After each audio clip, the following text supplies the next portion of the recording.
all stand, and Eric, would you lead us in the pledge? Allegiance to the flag of the United States of America and to the republic for which it stands, one nation, under God, indivisible, with liberty and justice for all. You'd remain standing, please. Sorry, I have to get over here. Please remain standing for a moment of silence for the brave men and women that protect this great nation. God bless those that take care of us and keep us safe, and God bless those that have given the ultimate with their lives.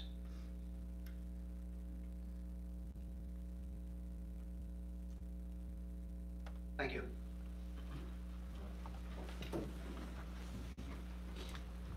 I'd like to announce that this meeting is being live streamed. The chairman's report. The board met in executive session for a personnel matter prior to tonight's meeting. Because we have so many people in the audience, I'd like to rearrange the schedule slightly. We will still have everything that's on the agenda, but in a slightly different order. And we will start with the residential open space development ordinance, since I think that's what most people are here for. The way we're going to handle it is I would like to take a motion, then the board will make comments, after which we will open the comments to the floor. So is there a motion? I would make a motion, Madam Chair, and I would move that we do not move forward with the proposed change to the zoning ordinance. Is there a second? Madam Chairman, I will second the motion that we are recommending not to move forward with the ordinance. All right, comments from the board. Mike, would you like to start? Yes, first thanks folks for showing up tonight. I know the vast majority are here and interested in this matter. We've received many correspondence via email and conversations. I'm going to read this so that I cover my thoughts effectively and more cogently than I might otherwise if I did it extemporaneously. I harbor a lot of ambivalence on this matter at hand. I have corresponded with my colleagues with 2 lengthy letters. I've shared communication with numerous residents in my neck of the woods. It has weighed upon me for nearly 4 months. Adding twins, carriage homes, and triplex townhomes is the extent of the proposed amendment. Diversity can be a good concept, but in practice, in my opinion, it is not a panacea for absolute well-being of a person or a community. Chester County Landscapes 3 advocates for diversity of housing. I get it. I like tiny homes. And it has its time and place in Chester County. In my opinion, these places we have identified in East Goshen Township, the 3 or 4 tracts of undeveloped private property, this is not the time and place for experimenting with triplex townhomes, for infill development in long-established neighborhoods and hamlets is not a good solution to satisfy a developer and estate heirs. Interpretation is available upon review of the East Goshen Township Comprehensive Plan under the Objectives section. It promotes diversity of housing types, and it promotes preservation of character of existing neighborhoods. As an editorial comment, I would venture a guess that in the preparation of the comp plan and the public input it generated, the public participation of that plan process would be rivaled by the quantity and quality of comments received from residents and interested citizens on this subject matter under consideration. The adage, "Be careful what you wish for," with its complementary unintended consequences and no guarantees, is at play here, respecting the motion I just made. With particular regard to the Lewis tract, I have had contiguous and immediately proximate property owners indicate receptivity to carriage homes if it can mitigate or eliminate through road access development into an existing neighborhood, mitigate natural feature disturbance, and possibly afford more protection of open space. It appears sans guarantee that breaching an established neighborhood with a new road connection would have perhaps an increased probability of avoidance of such a scenario were carriage homes to be a permitted dwelling type. As a board, one of our tenets we endeavor to affect in our decision-making process is what is good, best for all 18,000 plus East Goshen Township residents. And this makes sense for police, emergency services, refuse recycling, litter control, stormwater management, road maintenance, and related services. For zoning and land development, it is a more intimate and impactful consideration that, in my opinion, must weigh in favor of the interest of contiguous property owners and neighborhoods. I would like to offer a few scenarios for our consideration this evening. First, I am proposing the township amend its zoning and subdivision land development ordinance chapters to relocate the design standard provision that regulates the maximum number of dwelling units on a single access road from the zoning chapter to the subdivision and land development ordinance chapter, where the Board of Supervisors can have more control, more practical control, including the possibility of waiving or modifying the regulation during the land development process if deemed practical. Second, I presently am not supportive of the amendment as proposed, but up until this moment, my ears are open to consideration of an amendment that eliminates the triplex townhome type and allows only twins carriage homes. Recognize the motion I just made. If there are voices this evening, and a good number of them, that support that approach. Otherwise, as previously shared with my colleagues and as indicated presently, I cast the vote that ends the current review process, no public hearing terminated. In any event, I will respect the decision of the board and believe that in any of these scenarios I have either reviewed or can envision that comparatively single family detached to twins, there will be no calamitous impact on stormwater, open space preservation, property values, view sheds, or traffic management that would threaten the overall quality of place we currently appreciate. That's all I have, Madam Chair. Thank you. Michael, you said my words exactly. No, I wish I could say those words. Michael, I agree with you. I just have a few things I'd like to voice. In my opinion, I do believe that the changes that have been proposed may have an advantage for the area. Maybe one of them, maybe two of them, not all of them. We should have learned a lesson, and I'm partially responsible, as are the rest of the board, for not treating this similar to what we did with the Hershey's Mill Dam and the reservoir, where the homeowners were right involved, and you sat down and you looked at it, and it was, can this work, can that work, and they came up with beautiful plans. So tagging along with what Mike said, if it is revisited in the future, or if our recommendation doesn't pass, I would hope that it's laid out to a subcommittee to get the homeowners that live in that area involved. I don't see it from my front door. I do travel that road at least 2 times a day, and I'm very cognizant of the amount of dangers with traffic and with the curbs and so forth.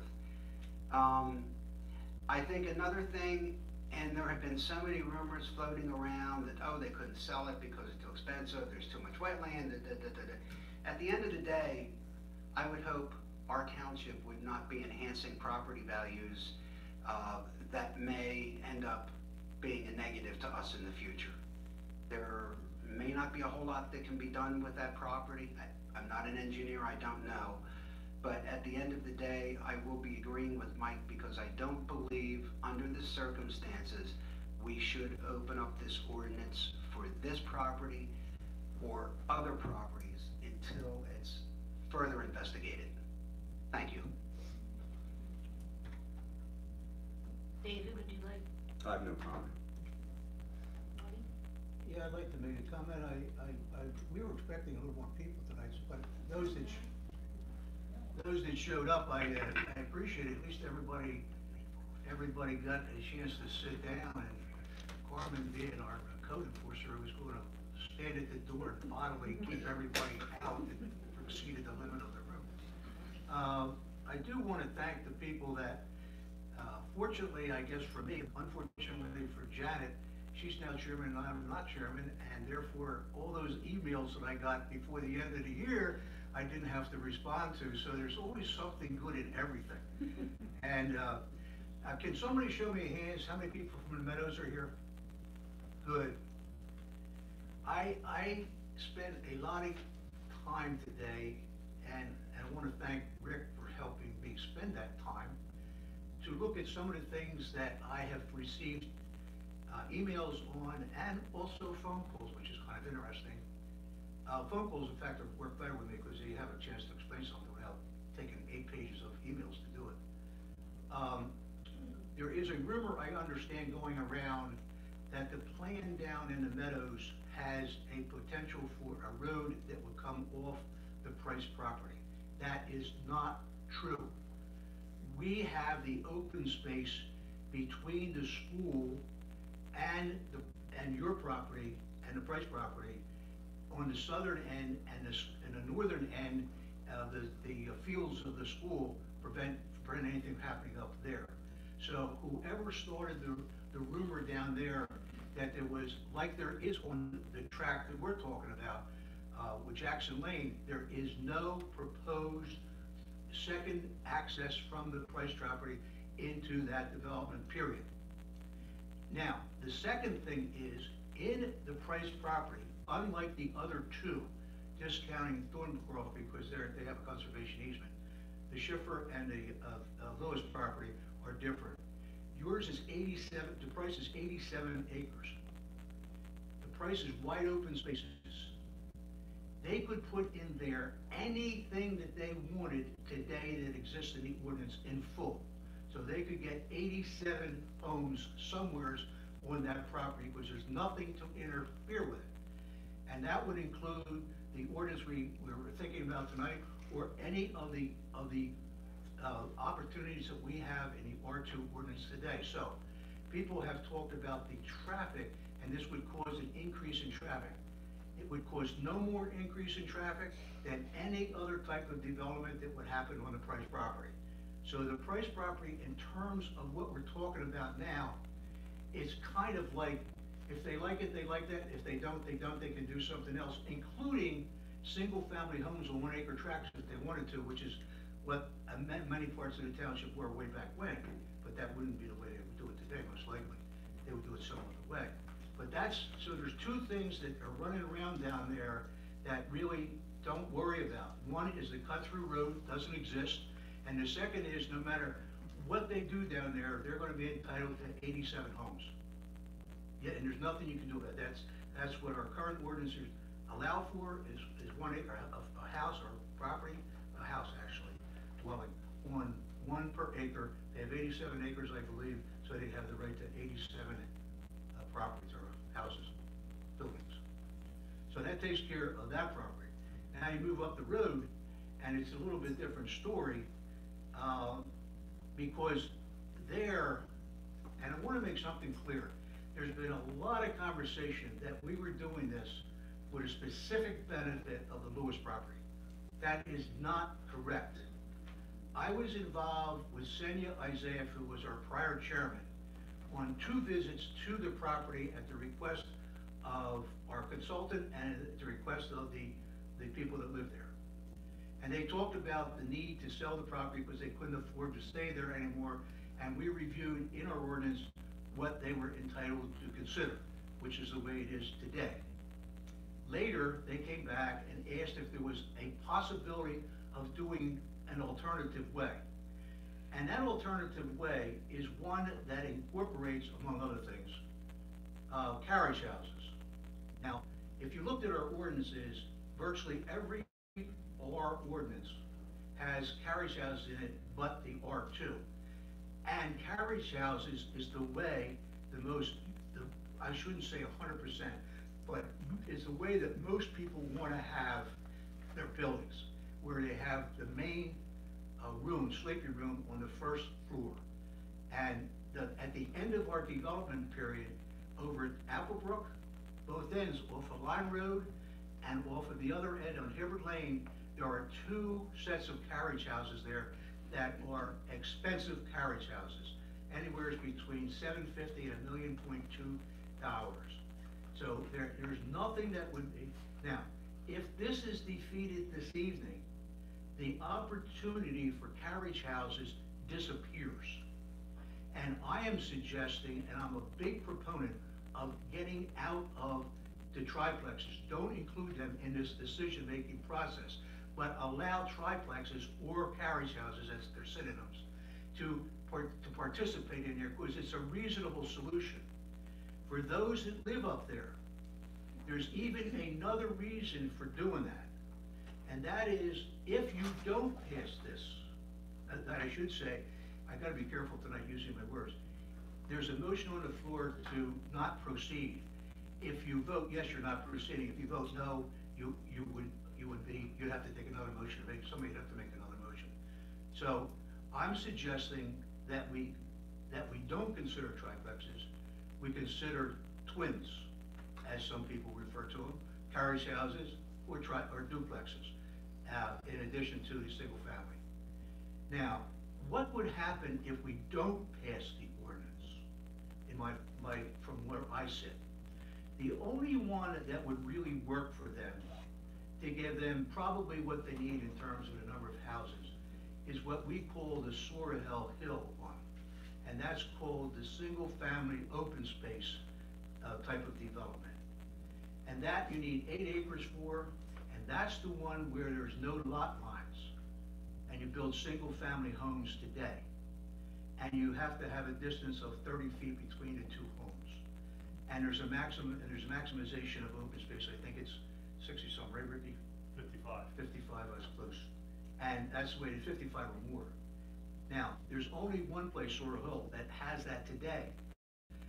But because of the fact that the different things that you saw in the pieces of paper that were handed out, there's different yields, that is the number of properties, the number of houses, number of dwellings that they have. You would probably get the Sorrel Hill development. Now, you say, okay, so what's the big deal about that? The big deal is this: they may put everything up where the open space is today, up in Flatwater Land. Or, and maybe probably, they were considering developing the other side of the creek that runs through the property perpendicular to the road. And if they did that, they then would open up Jackson Lane as the exit from that side of the property. And if there wasn't 25 houses on that side, they only need one way out. And if there's not 25 houses remaining on the other side, they only need one way out, which would be the existing road. That opportunity definitely exists, and I'm sure that the developer would look at that from a cost standpoint versus putting everything in one place up on the flat part. They'd have to do that because otherwise they wouldn't know ultimately what the cost of the property. Somehow they got to figure out what the cost of the property would be.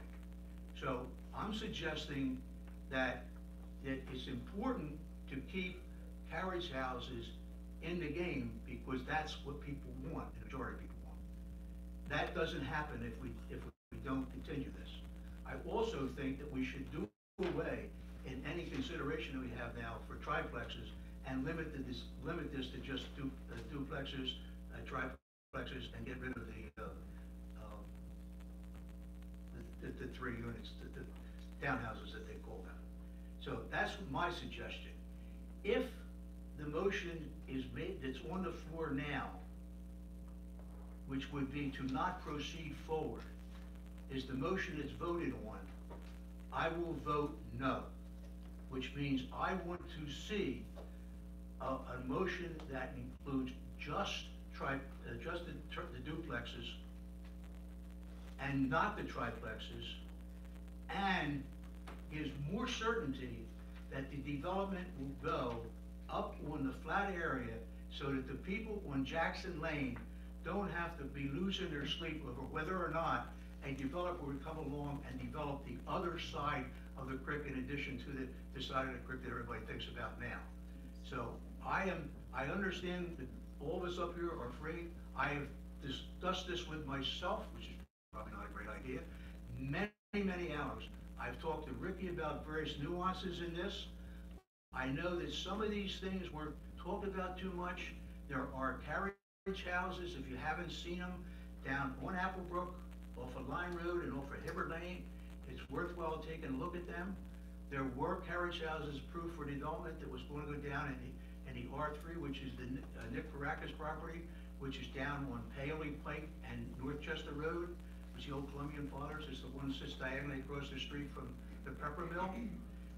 Unfortunately, this was the era back when housing went to handbasket, and he did not proceed forward. Otherwise, you'd have, I just think it's 16 carriage houses down there, which would have been a nice development. It was going to be a nice development, and the people up there were in favor of that because it protected them from that corner being commercial.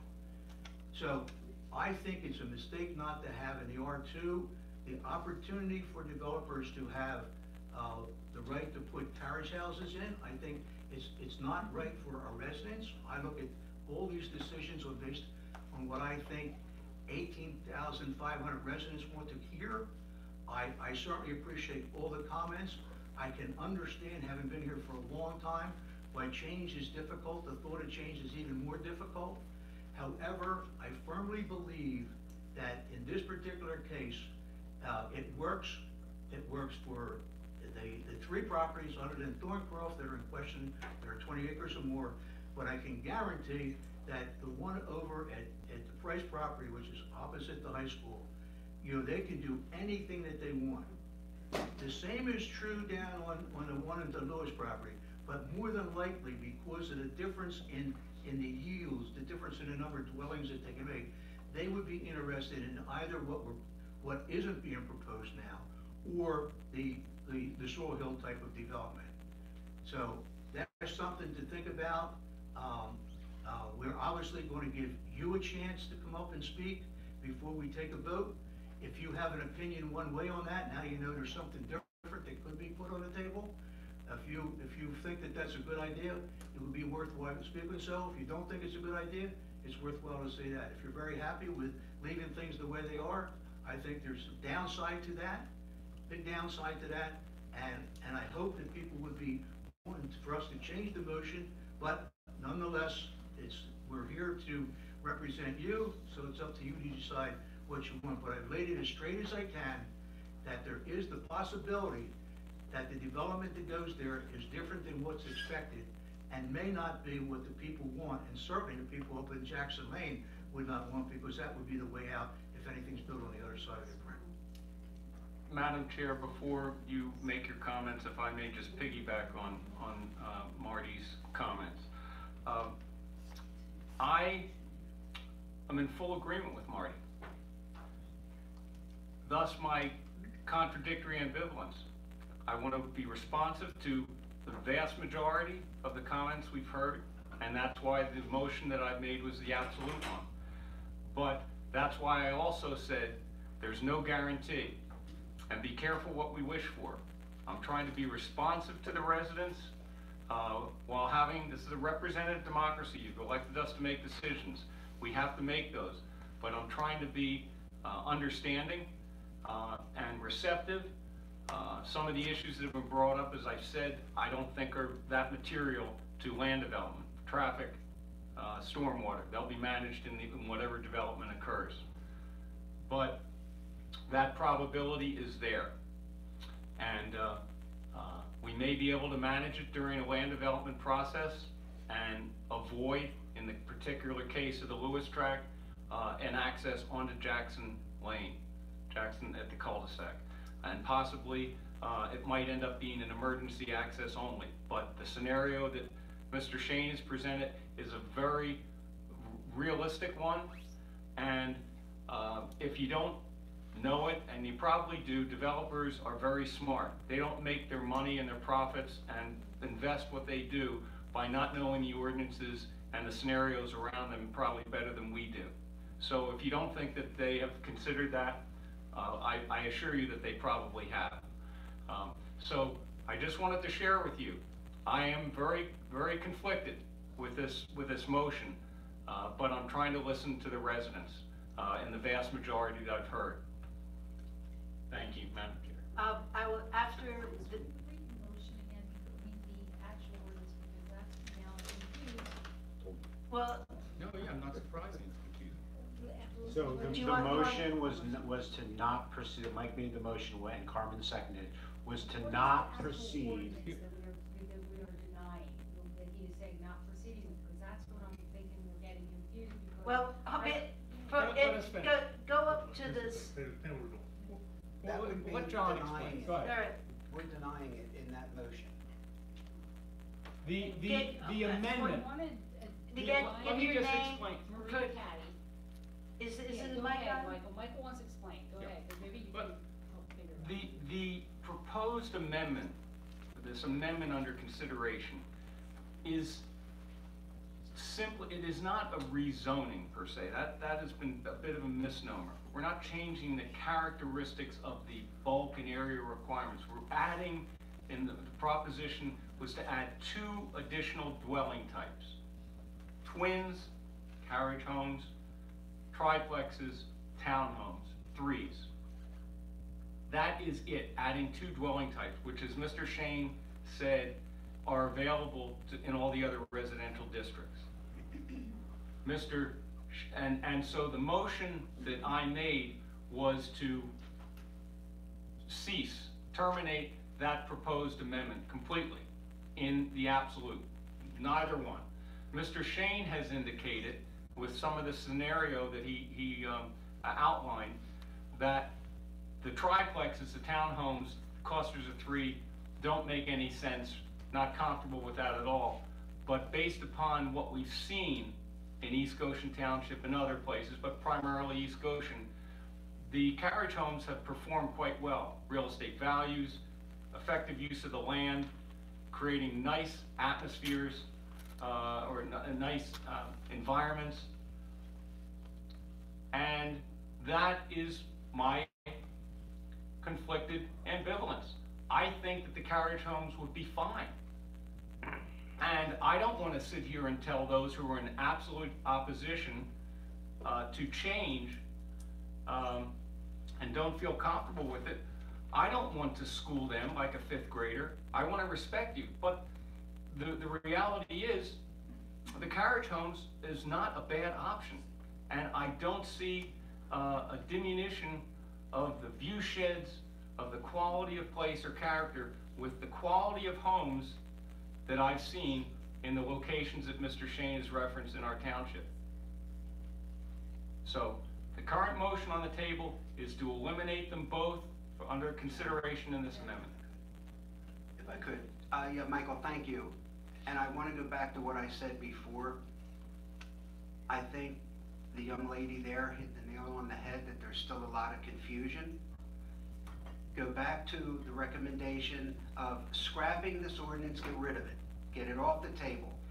If we feel there is one method that may work, instead of a lot of them, get the citizens involved from the beginning, so you can go through the school, and please, I'm not being a smart aleck, go through the school of understanding what it means. By meeting, just like people that came for the Hershey's Mill Dam and the reservoir, a lot of them on the committee didn't know a whole lot about it until they sat down with staff and started going through everything. It's too confusing. It looks like we're throwing it down your throats. There may be some merits. Back up. Get rid of this. Start fresh. Education and resident input from the very beginning. Then everybody can make an educated decision, in my opinion. All right, my turn. Even though I'm chair, I still have to ask for my turn. I'm going to make a short statement, and then we will open the floor to the residents.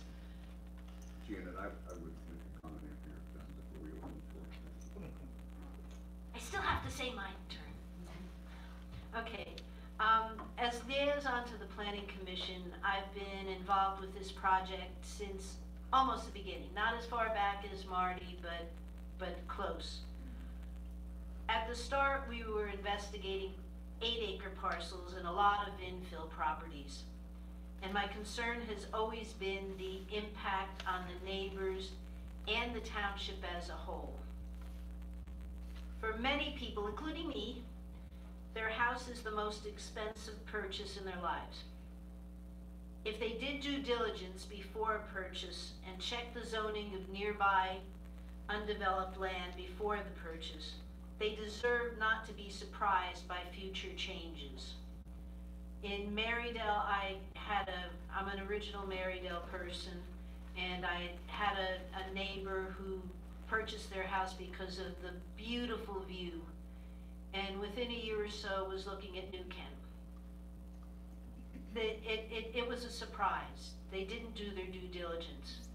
But if you did, you would see that those properties are R2, the same as what your house is on. That being said, development will occur sooner or later, no matter what we vote here. Traffic will increase, scenic views will change, there will be new neighbors who will care as much for their properties as you do for yours. I've paid a lot of attention to the comments and emails that have been submitted, and I agree with all of my fellow supervisors that it's a difficult decision. Either way, the feeling of the township will not change. It's still going to be the same East Goshen that you know. We're not talking about 1,000 new extra homes or anything like that, just a handful. I will leave it there and open the floor for, oh, sorry, David. Open the floor for David. Oh, open the floor for David. Yeah, I suppose it's fair for everyone to know kind of where I'm coming from here, if everyone's going to comment. So, in 2013, Chester County did a special study on cluster developments and the addition of duplexes and triplexes. And they laid out advantages and disadvantages of that, and actually supported the use of duplex and triplex in Chester County for a lot of reasons, which I'll talk a little bit about. Then we have a group of dedicated residents who help us write our comprehensive plan for East Goshen Township. And that was done a number of years ago. And in that comprehensive plan, they requested that we start to think a little bit about the diversity of housing styles in our community and to support young professionals who may not want a 4-bedroom house on 1 acre or 6/10 of an acre in the community. Then the work went to our planning commission, who did fine work in considering this. We have architects and planners and engineers on that group. It's a really great group. They had public meeting after public meeting after public meeting on this topic and made a recommendation to this board to change the R2 zoning to permit duplex and triplex homes in exchange for additional open space.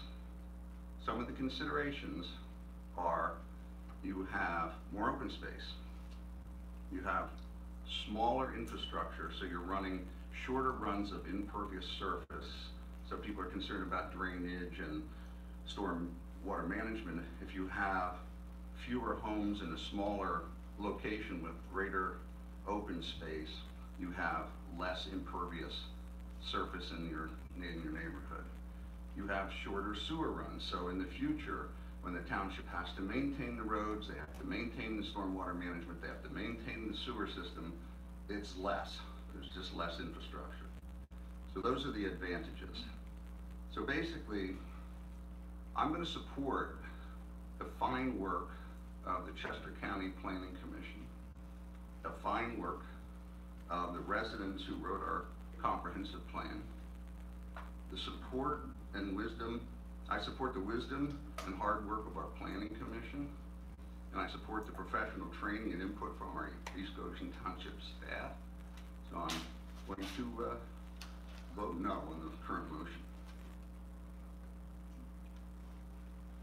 I asked Janet if I was gonna have a chance for a rebuttal, because I was told that I had 3 minutes, and I don't even say hello in 3 minutes usually, so I think I must have made it, because nobody told me to.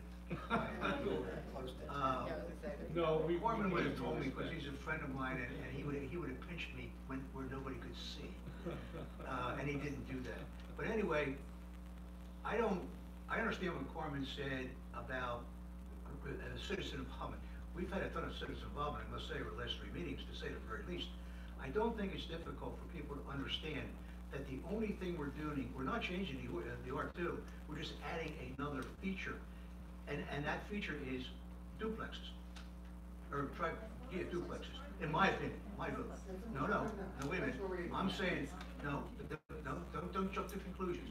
The motion on the floor is all about duplexes and triplexes.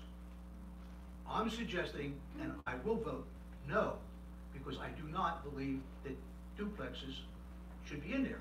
I believe there's only triplexes. I'm going to use, if you don't mind, I'm going to use townhouses, and I'm going to use carriage houses, because it's easier. I support carriage houses. I do not support townhouses. What I'm suggesting is, or recommending to the board, that for all the reasons that David stated, among others, that it seems to me that looking at all the information that I wrote down from all the meetings, that the triplexes is where you kind of draw the line, the townhouse concept. I don't think you can possibly draw the line at carriage houses type development, because we have them all over the place now. And when the development phase in East Goshen ended, which was about 10, 15 years ago, thereabouts, the last few houses that were in here were basically carriage houses, because that's what people wanted. They wanted their main bedroom on the first floor. There was generally 2 connected, which is what we're talking about. They had, if you look at them, they're angled in such a way that you don't interfere with your neighbors.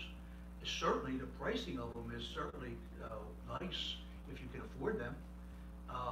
The number of children that come out of them, we did a study on that. There's virtually no children out of those houses that are going to the Westchester School District. I am not saying that there isn't children, but they all go to some other kind of schools. There may be 1 or 2 kids that go to Westchester now, but that was not the case in the beginning. So, and when houses of that type that yield that kind of taxes to us are far exceed what it costs to provide services to residences. Now, for those that don't know these kind of things, residences are usually one that causes the police and the fire and all that other stuff. It costs more to service them than it does that you get revenue. Commercial is up to a particular larger commercial, like the fitness parks, are the other way around. That's one of the reasons you need some kind of commercial. But the simple fact of the matter here is that there's a type of development that probably is the preferred way of doing it, and not to give the developer that option. And this isn't for their benefit only. It's for at least 2 others, and it may percolate down to smaller square footage or acreage when we see how this works. But when you look at the price property, it doesn't matter, because they can do anything at all, and so can this one. But the chances are that you really come down to 2 alternatives that you have to decide. You've got the Storehill thing on one side, and the various things that could happen with that, and you got the other thing, which has carriage houses, which are basically kind of a certainty if you look at it that way. Now, I'm just saying what I prefer. I'm saying what I've seen over time. I can tell you, for those that know, have been around for a while, just a little while anyway, that almost any time that a development is proposed adjacent to a neighborhood, and all the time that I've been on the board, there are people here that say, no, it's going to depreciate my property value, it's going to cause traffic, it's going to do all these kind of things. And once it's there, and once it's matured, all of a sudden the same people say, that wasn't such a bad thing anyway. We are a very desirable community by any metric you want to look at. That I know. I also happen to be on the Chester County Planning Commission board. I know what's being developed, the type of buildings that are being developed today.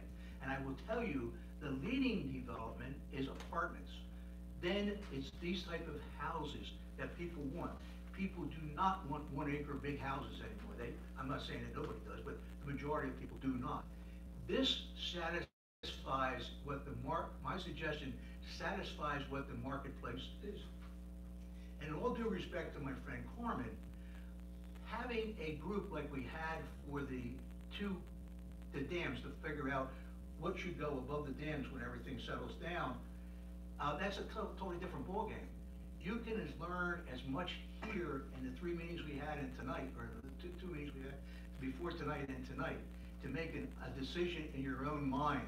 It's not a complicated issue at all. It's a question you want to leave it status quo, or is it appropriate to add at least carriage houses type of development to the scenario for those that are 20 acres or more. That's all you're asked to do. Let's open it up. Let's open it up. Thank you. I would like to open comments to the floor. If you wish to speak, you have to come to the mic, give your name and your address for the minutes, and then say your piece. Before I lose my train of thought. Speak close to the mic so that it picks I'm you up. Nick Labresco. I live on Meadow Drive in the Meadows. Regarding what you just explained, I believe all the people that are here from the Meadows are obviously mainly and only concerned about the Price property because that directly affects us. I was hoping to see a map or something to make sure I knew what I was talking about, but my experience, I'm one of the 4 houses in that 37-home development. It's on a floodplain. And my property, I'm told, goes back to the township property in Chester Creek. I have several questions so I can grasp everything that you're saying. How far beyond the creek does the Price property go from behind Meadows to Ellis? Somebody else can answer that because he knows. It goes, like I say, just the other side of the creek, and that area behind your house where the basin is, and that strip is township open space. So it can't be further subdivided, developed, or, in other words, it can't be used for a road, it basically has to stay as open space. Okay, so if I were driving, so I understand, if I were driving down Ellis and I go past both of the ball fields on the left, it's not until we pass that last ball field that is the property that you're speaking of developing? I think the line somewhere is where that bridge on Ellis Lane is. It's roughly in that area. Okay.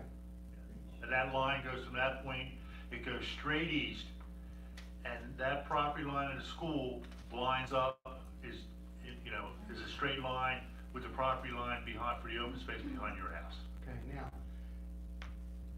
if I understood you correctly, carriage homes are available to anyone right now on the Price property? If they No, were to- no, no, Not on on the Price? the Price property is R2, which is what we're discussing now. R2 at present only permits single-family homes. They may be 1 home per acre, or they may be clustered on 25,000 square feet lots, or as in Sorrel Hill, on very small lots that pretty much cover, don't give you much beyond the house. Oh, so But it's not a 1 acre minimum? it's 1 acre, 1 house per acre.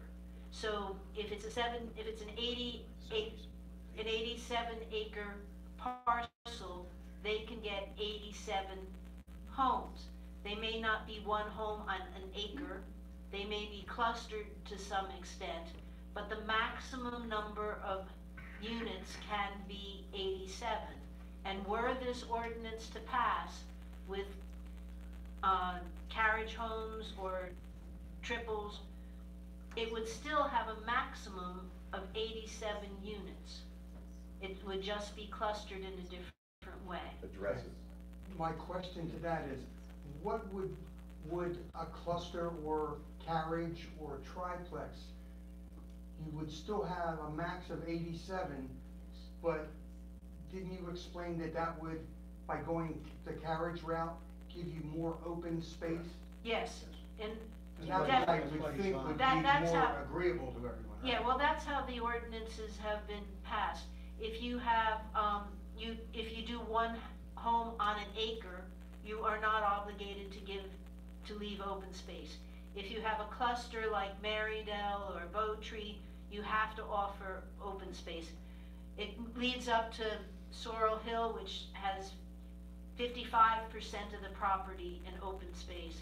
And what this ordinance had suggested went to 60 or 65% of the property in open space. So you'd get the same number of houses, but they would be closer together. So that the individual lots that each lot owner owned is smaller, but then there would be a percentage of the land, 55 or 60% left, so that an HOA would own it, or it could be dedicated to a conservation organization, something like that.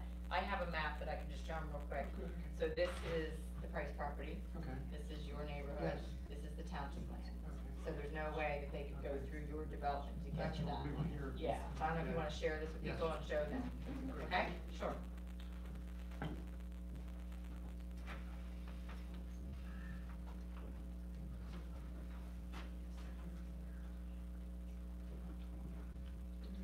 Well, first I want to thank Marty and David for spending. Identify yourself first, please. Lawrence Weinberger, 1414 Worthing Road. I want to thank Marty and David for the time, a couple hours more than that we spent yesterday. I've also spent all these issues became clear, and I don't think that the general populace who attended these meetings has any idea of the detail that was really involved in all of this. I spent some time over the weekend going under the Chester County Geographic Information System, which actually shows the plot plans, for all the plans in East Goshen, and specifically I was looking around my area of Morstein Road. It also shows the owners. I want to address first one comment that's been made, that people want houses with bedrooms on the first floor. There's nothing saying you can't construct a single-family dwelling with a house with a bedroom on the first floor. Correct. It's not necessary to go to a carriage house type design. Second thing I'd like to say is, at the invitation of Marty and David, we went and toured all these neighborhoods again yesterday. I find Applegate appalling. The houses on top, in my opinion, houses on top of each other, sometimes looking out windows in the back of their garage. If you want that kind of density housing, you might as well be in a big apartment, it seems to me. On the other hand, Sorrel is beautiful. They've obviously sited those houses to conform to the topography of the landscape. It's very well done. With respect to the Lewis property, as has been alluded to, there are three types of development, and I'm going to state this for everybody, permitted in R2. Janet just did it. R2, you can have a single house on 1 acre, but you also can have what they call cluster development, where you can have houses on a minimum of 25,000 square feet. This keeps slipping. So arranged that there's a lot of open space. You're not demanding that there be an acre per surrounding each house. There's also the opportunity for a 20,000-foot lot, but that's never been implemented in East Goshen. There's also the single-family open space development, which is Sorrel, where there are no set lot lines. There are specifications for distances between houses, but other than that, you can group them pretty much as you want. And it seems to me that given the opportunity for the cluster housing and the open space development, there's really no need to change this ordinance. If one of these or the other is not optimum for the developer, I say, hell with the developer. It shouldn't be the township's responsibility to choose an amendment to the zoning plan to optimize the number of buildings that the developer can put in any particular lot, such as the Lewis lot. Now, the township zoning officer, and these are available on the web, has made up some maps showing different types of housing put on the Lewis lot. By way of example, 1 house per acre, the cluster development on 25,000 square foot units, and the open space. I understand from what was in the written materials that they use some CAD/CAM type program to do this. I think a lot of variations that a good developer could implement on Lewis property. Marty has pointed out that it's expensive for a developer, to us yesterday, expensive for a developer to build bridges across creeks, and to get us other roads in there, but I'm not sure that that should be a consideration for what the township does with its zoning. There's really no reason for triplexes whatsoever. And given the fact there's a lot of open land in this township still, especially around the end of Moorstein Road, lots that could be combined, my wife will speak to that. We could see triplexes popping up all over. I don't think it's such a great idea to have duplexes if they're on the apple, twin, I'm not sure what terminology you're using. Carriage houses, we're gonna call them, popping up all over either. I find Applegate absolutely offensive. That's my own personal opinion about that. Semi-detached is the. Semi-detached. All these topics have been swirling around, all these names we've been calling it. I'm sure I've said everything I want to say, and my wife has some more to say. Don't want to step on her feet. Talk to the microphone, please. I don't want to step on my wife's feet. I'll say that for everybody. That's the one I didn't need to hear. I think that, picking up on one comment that Marty has said tonight, maybe Carmen said it, maps would have helped a great deal beforehand in explaining everything that was going on to people. The fact that I had to go to the GIS coordinate system of the Chester County to pull it up on my computer and map it out. Did you come to the hearing, or the meeting? There was a lot Where of were maps. you when we I had know, that there was hearing? tons of maps at that meeting. They were in Hawaii. Where were you? They were in Hawaii. They were in Hawaii. missed it. I was in Hawaii. But I don't blame We you for had the missing it. maps that evening. I apologize then. So you were able to explain the Jefferson Lane problem on those maps then too? Okay. I apologize, but I will not have said that I will not go, would have preferred to stay here and look at your maps than go to Hawaii. Thank you. Thank you, Marty, thank you, David. You're welcome. Thanks, Larry. I do disagree with you about I do. the planning commission, because well, let my wife address that. I'm Joanne Weinberger, and I live at 1414 Moorstein Oh, Road. that's too bad. And it's not, it's not too bad, and I never apologize for going on vacation, I believe they're important. But a couple comments, and some of it is based on things that we expressed to David and Marty yesterday, and I want to thank you for joining with us. Okay. First of all, I do not believe that the supervisors in the township has adequately evaluated the long-term consequences of the ordinance in terms of combining parcels to equal the 20+ acres that would be allowed under this ordinance. More than 3 parcels and the neighborhoods that are included in the documentation would be impacted. In particular, we've already identified Moorstein Road, adjacent to 1416 Moorstein, which is across from the Schiffer property, which could be impacted, as well as other property adjacent to the Lewises. And I'm not sure, based on the time that we spent, and I thank Rick Smith for bringing us the map yesterday, that we really have identified all the properties that could be potentially included if the owners got together. And I think that would be important to do, no matter what. Second, the comprehensive plan did address the issue of diversity. There's already 52% of the housing stock that provides diversity, including the carriage houses in Applebrook. Nowhere have I seen that needs to increase. That's the second point. The third is, again, having gone through Applebrook and Sorrel Hill yesterday with my husband, I have to say that the carriage houses are so crowded together that I personally would not want to live there. The notion that millennials may want to live there because they don't have the land to take care of, Sorrel Hill has taken care of that through the HOA that they've developed, because the lawns and snow removal, etc., became part of that HOA. You do not have to have carriage houses in order to potentially appeal to millennials. Also, these properties may be too expensive to appeal to the single individuals who may indeed want to move into our township. I believe it was Marty or Janet who said that R3 does allow for carriage houses, etc. Great, let R3 do it. That doesn't mean that it has to come to R2. Lastly, I would also argue a bit about the process that's been used.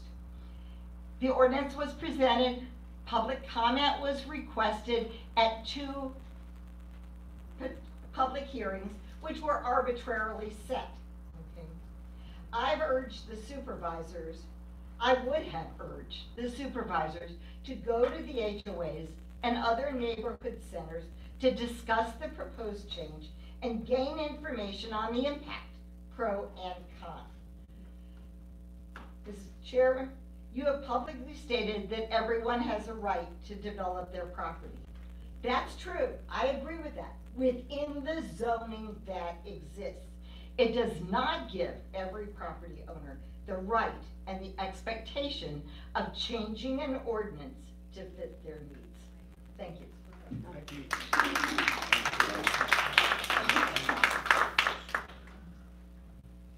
Hi, I'm Kathy Weishart, and my address is 12 Anthony, so I'm from East Redland. I'm from that little sliver that is going to be from me to you where the development starts. So I agree 100% with the last two speakers here. Thank you for all those comments.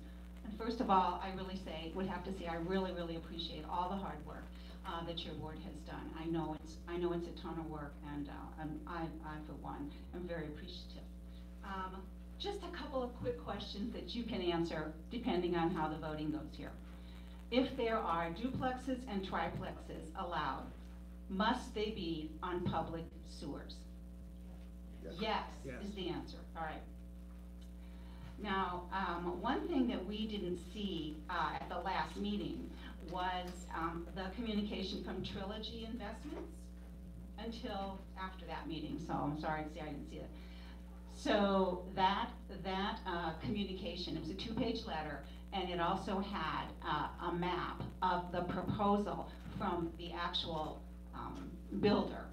Okay, so this was enlightening to us. Had not seen that before. The letter mentioned that the plan was to have a conservancy overlook the trails and the spaces, the open spaces. Is that conservancy in existence? That letter was supposed to show what they had in mind. Right. We have not received a preliminary plan, a formal plan from the builder, so we cannot tell you any more about that than was in the letter.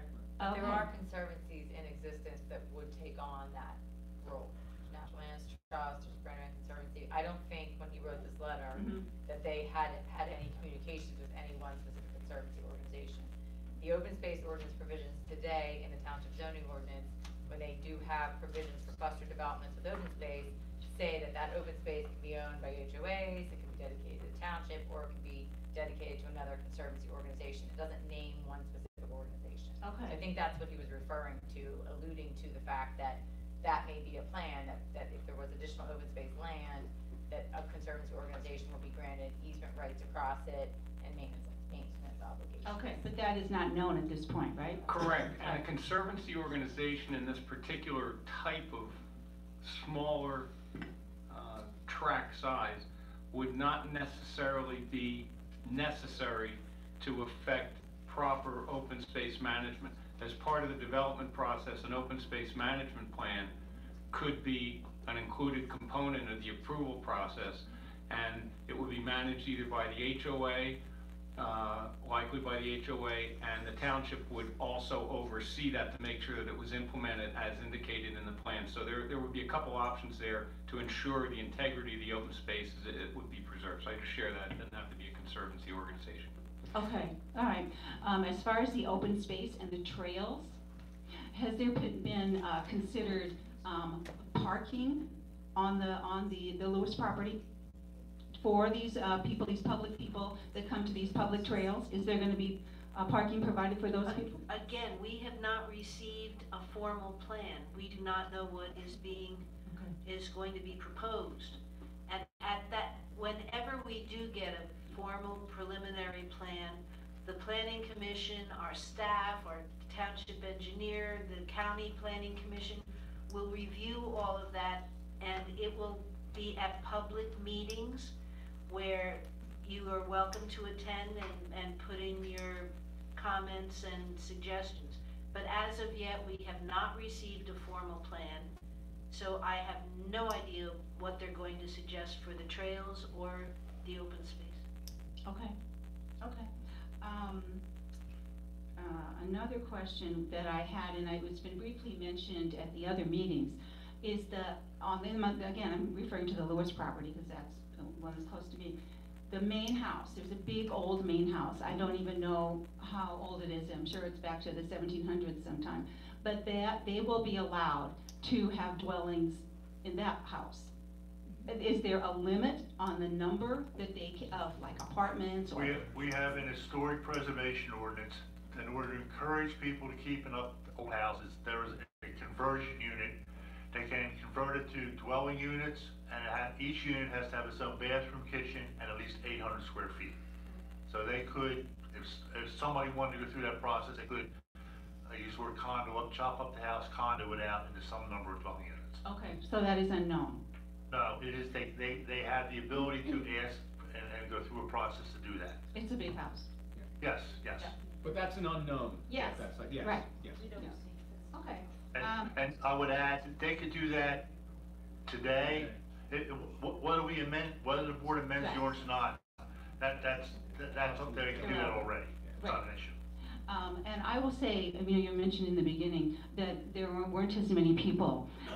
At the last meeting, we just, so I guess, intuited that there would not be any more comment at this meeting tonight. So that's why a lot of people didn't come. A lot of people in our neighborhood would have been here had they thought that there was going to be any opportunity for additional public comment. I would just say that. Thank you. Okay? Thank you very much. Appreciate all this you do. All open township meetings have public comments. And any motion that's made by the board always has to be opened up to public comment. Hi, Erlen Lutz, LUTZ, 1335 Jackson Lane. Just replay everything that Mike has said about ambivalence. I'll skip over all that. From our immediate concerns, we are right where the road would be extended. It's a matter of, do you get control? I think that the carriage houses gives you better control and protects the hillside that's right next to us. So that's good. I agree with eliminating triplexes. And beyond that, it's just, does it give you control? If so, then I think it's a good thing. Thank you. Thanks, everyone. Thanks. Christina Morley, 1530 Allison Drive.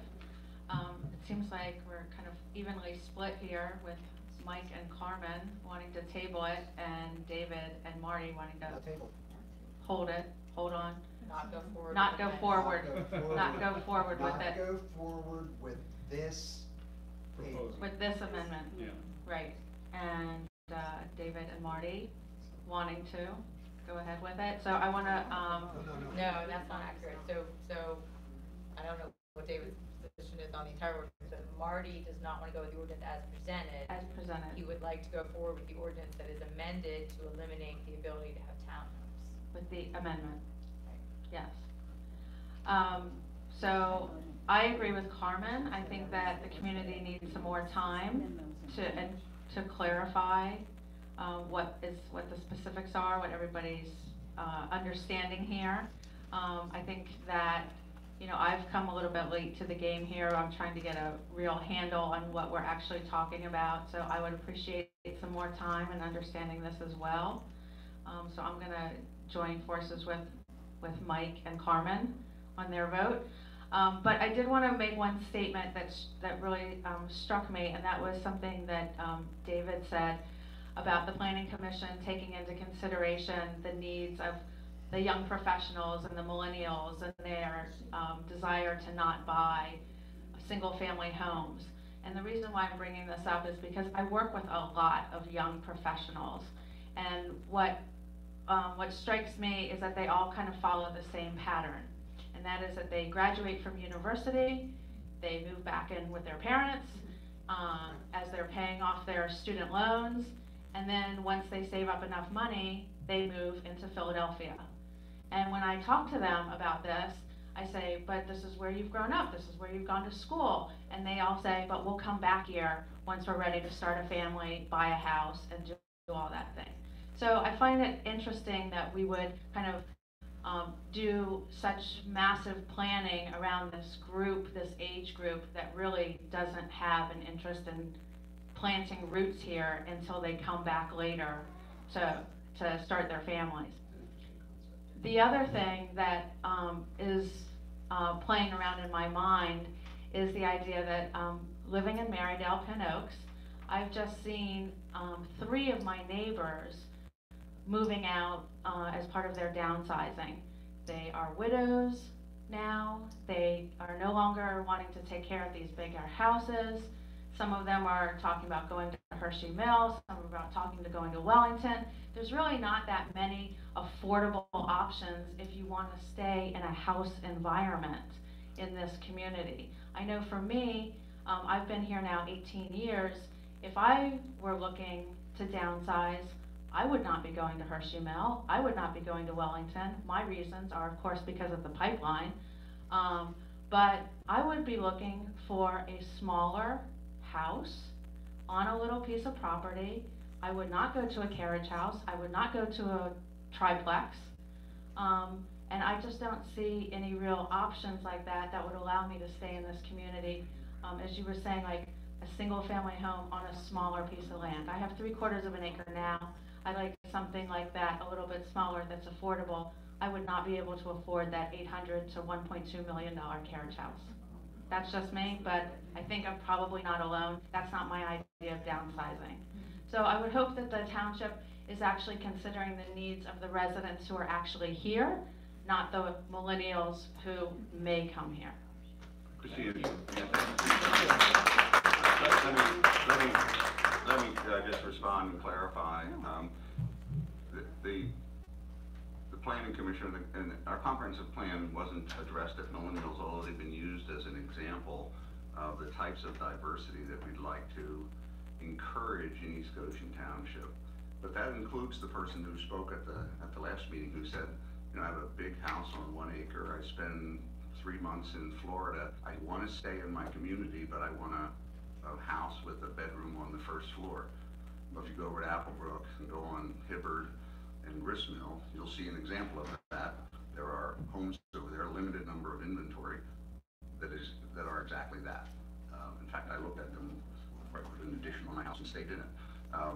So it's not just millennials, it's diversity of house type for different needs of the community that don't need a 4-bedroom house on 6/10 or an acre with a yard and maintenance and all the things that come with that. So that, I just wanted to clarify that it's not just millennials in that comment. Let me just add to that. The unfortunate part of living in East Goshen is that the property values are very high just for raw land.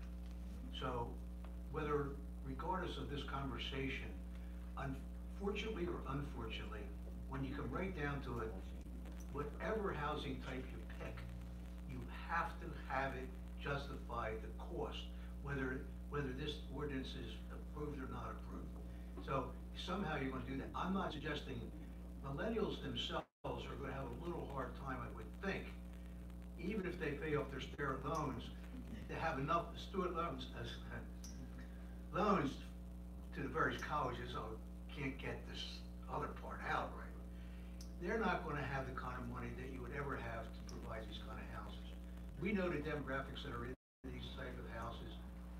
They are probably the folks that are that have been successful. I will say anywhere from 45 up, maybe 50 up. It's their last hurrah before they go into something smaller than downsize. There is no way in the universe, unless you're a rare bird, that you're going to be let's say 70 and up, and you're going to go in those type of houses for the kind of price, you're gonna find something that's more suitable. Because you're gonna wanna downsize in size, and you're gonna downsize in expense. Now, see what a nice guy he is? He's really not a bad guy, because he even brings coffee to me. So, I'm sorry, but I hope that kind of explains a little bit this millennial thing. They looked at all kind of things when they were doing this exercise, is what it was. And millennials do come up, because one of the things that we found out in the trail was, it's interesting, millennials love the trail. In fact, they like to have everything right where they are. They like to go food shopping, entertainment, the whole thing right in the butt, which is why they go back into Philadelphia, I might add. And then they come back out to raise a family, because they like the atmosphere out here. So but the interesting thing was, the older people wanted trails too. The poor people in the middle didn't, I guess they didn't have an opinion, but the trails were really a big thing with millennials, and the trails were really a big thing with the older folks, and which is one of the reasons, beyond some other reasons too, that we're gonna put the trail in here. And it's part of, just so you know, we don't have any land to develop basically, except for very few spots. And we are at a disadvantage if you try to compete with communities that have land available to build on, because you can build it to suit whatever you're trying to get in there. We can't do that. We have to provide amenities. And thank God we have a wonderful park and a wonderful open space across the street from the park, because it is, not only is it good for all the kids that use it, but it's also a marketing tool for the community, because people love that park and they love that open space. And our residents are not the only ones that use those trails. Thanks, Marty. Sure. Hi, I'm Jim Cucinotta. I live at 1342 Hollyberry Lane. So I actually live in the original farmhouse on the property. So initially it was on 84 acres. And so I actually have those development plans from the 40s in my dining room that I look at. And I can tell you, when I look at those plans and I see what they did back then to build the neighborhood actually in the 70s, I have to say that I'm very thankful that they didn't build carriage houses or townhouses. I bought my house in one day. I came from Delaware County, like probably many of us. And what's the reason that a lot of us come from Delaware County out this way? It's for the land. It's for exactly what we moved here for, right? The privacy to go out and have a barbecue and not look at your neighbors, or to be able to have a swimming pool and those types of things. So, I look at the property that I live in, I love this area, and I'll tell you something personal about myself. About 6 years ago, I went through a divorce, and I have 3 kids. And when I got divorced, I thought about moving from my home. And I decided, maybe I'll look around. But I wanted to keep the kids in the school district. And truthfully, there's not a lot of homes in the area that aren't built past like the 70s that I felt gave me what I needed. So I've been looking for years now to buy a house in East Goshen. And again, it's really limited options. I put an offer on a clock tower house, and one day there were 5 offers. Okay, so I just want to mention this to say I think that there's a little bit of a misnomer here of what your perception is of what the community is looking for or what some people are looking for. I'm only giving my perception, but I have friends. I work in pharmaceuticals, right? So I work with a lot of physicians, a lot of lawyers, and I'm 48 years old. I'm fortunate enough that I could buy another house in East Goshen, but a lot of my younger colleagues could as well. So I just caution you to rethink, the way we're looking at this about the millennials. They're not buying cars anymore. They're killing golf. They don't put wedding rings on their girlfriends anymore, right? They're really changing the economy of our country, and I think that we need to think about that. I really think we should just try to keep East Goshen the way it is. I hear you about some of the practical reasons of sewage lines and those types of things that might make it easier, but it's not going to draw. It's not going to draw the people that you want to be here. We moved from Drexel Hill for a reason. There's townhomes there. There's there's those twins there. We came out here for a reason. Thank you.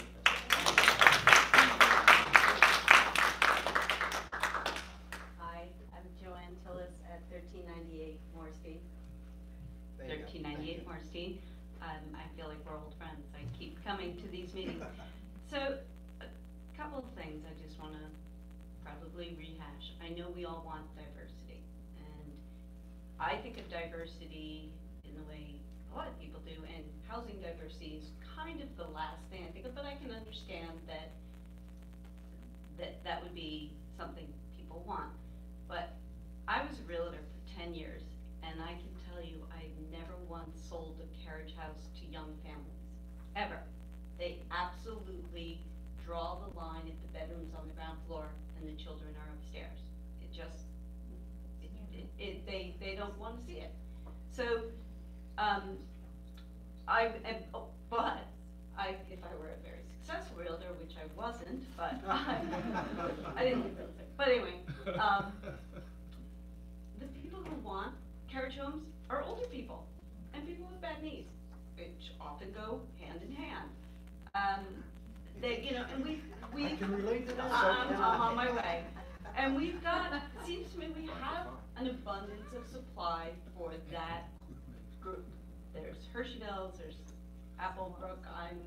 I moved here in September, so there's so much I don't know about this area, but, you know, Marty, you said that this is what everybody wants. This is the most popular housing. Have realtors all said that to you? Really? Okay, okay.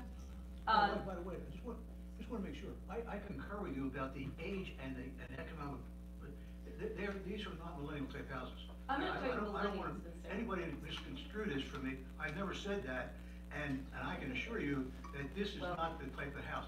It's really for those that are 45, 50, 60, the last two they may have kids in school, but they're not young, but so they go to schools, but nonetheless, that's what it is, and you're right about that. So, Marty, I would follow up with a question.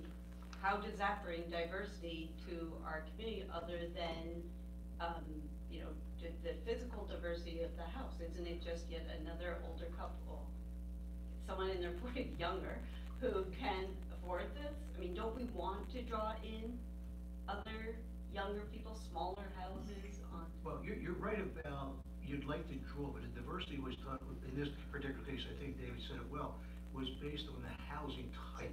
Now, and I'll go back to the problem I said before, you got a very high cost property in East Goshen. And in order to develop the property, and I suspect this might be the case in here, they tried to sell the property as one. I think everybody realizes that it's there.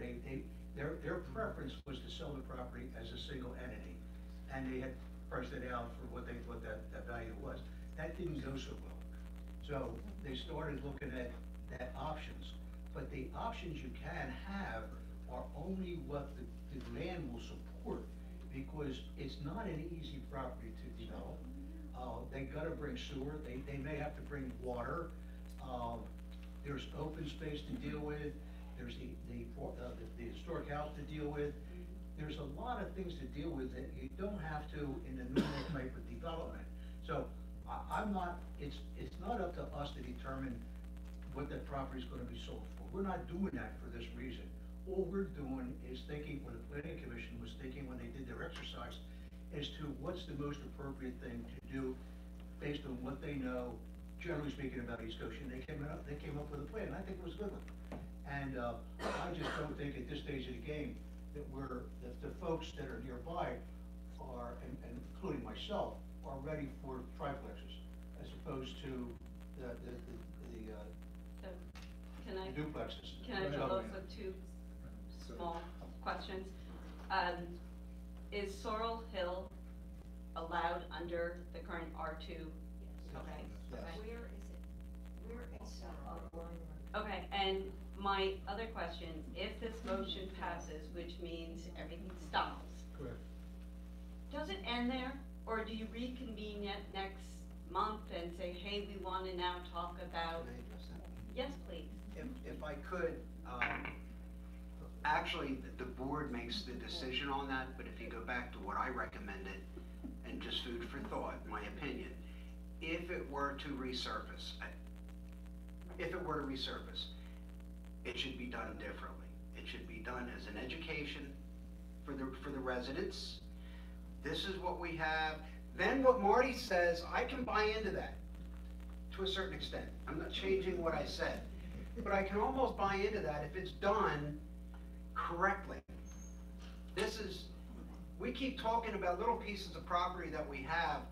Most of our properties that are left are little 2 acre, 3 acre, little mom and pops. We got some really big acres here too. We got 4 of them, and this is one of them that we're talking about. It has to be done right. What is the speed? Now, something was said that, well, I guess it didn't sell for what they wanted. I'm truly sorry. But as a supervisor, it is not my job to help the real estate values of anybody. The developer, the owner, I have to look out for 18,500 residents only. So in a case like that, you would bring it up in a different format where everybody's friends from the very beginning, then you hash it out before it comes to votes, before it comes to, you know what I'm saying? Thank you, thank you. A little bit long to say yes or no, but sorry. I appreciate it, thank you very much. Thank you, Joanne. Hi, I'm Michelle Truitt. I live at 1430 Grand Oaks Lane. I don't really have horse in the game in that I'm not directly adjacent to any properties that you all are adjacent to. I do have a couple questions though, and I'm not going to go where the millennials go with that whole discussion, because I've got 2 millennials who are not interested in the trails unless they lead to exciting places. So I will tell you that. So I've been told, but I'm just curious, you know, we already have a zoning ordinance in place, and it treats all properties equally, if I'm not mistaken. Depending on how it's zoned, correct, right. So if these properties that are being considered, are you talking about changing their zoning to a different? No. So No. in the state law, there is a law that prohibits, there is a section that prohibits legislation that benefits a specific landowner. And, okay, so this does not treat just a handful of landowners? Michelle, you are like, I'm just wondering. Out of all fairness, Michelle, you're like way over the intent. You're on Oh, a okay, state okay, level. okay. You're And on I a didn't state know- I level didn't know with if it what you're applied at thinking the about. local level. But drop back to us town folk. Right, Drop- right, you know, that's right. Nothing that we're doing would either benefit, I mean, we can't do that. We should get thrown out of office the very Okay. next day. So it doesn't change. What we're looking at, and I'll go back to the first meeting where it got a little bit contentious for a few people, and I'll put my head down. If we go back to the first couple of meetings, what we were looking for is all of the information to make an educated decision. I didn't know what I was going to say tonight until probably maybe about 2 hours ago, because I take everything into consideration. I know Michael has really dealt with this. You can tell by his length of his letter. But it's on a folk level. It's not on a state level. Right. Nor would we ever do anything like that. It's just looking that, can we tweak the ground at any to make it better for everybody, or just leave it go? So this could affect, like, if there's a landowner who maybe owns six acres of property, could they come to the township and ask for? You need 20 acres on the list. Can I just? Sure. But please, Can I jump in? Okay. Can I jump in? Thank you. Take a step back. The ordinance today has a section that's called open space development, 240-36, okay? And it's a type of cluster development that's allowed in the R2 district today. And that's where we talked about Sorreville, I believe. All this ordinance does is add to that or amend that particular section to allow, in addition to single-family detached dwellings, to allow townhomes and to allow what they're calling carriage homes. I don't consider them carriage homes. The definition that is used in the ordinance and is a defined term is semi-detached dwellings, meaning there is a party wall between 2 units, twins, duplexes. Carriage houses, to me, could have more than 2. That's not a term that our ordinance uses. So all this ordinance did was add to an existing section that already is in the ordinance, a different type of dwelling unit. And as David said, that was something that the comprehensive plan had contemplated as a goal. So a comprehensive plan is a planning document. It then, if they want to implement some or any of those goals, it has to be carried over into a zoning ordinance amendment. That's what this proposes to do. Nothing more, nothing less. Right. And it has That's pretty various straightforward. standards for if it's going to be single-family detached dwellings, these are the standards. If it's going to be twins or semi-detached, these are the standards. If it's going to be townhomes, these are the standards. I think In that's the most all- concise yeah. explanation. In all three of those, you needed 20 acres as a minimum to use those development options. And as Janet mentioned, in all three of those, the most density you could have is one dwelling unit per acre, whether it's a single-family detached, whether it's a townhome, or whether it's a semi-detached. The most you could have is one dwelling unit per acre. So that's all this was a proposal to tweak what's currently there as an open space development, like a cluster regulation, basically. Does that make sense? Yeah. Okay. No, that's the most concise Okay. explanation Okay. I think that I've been able to understand this. Okay. So thank you. Sure.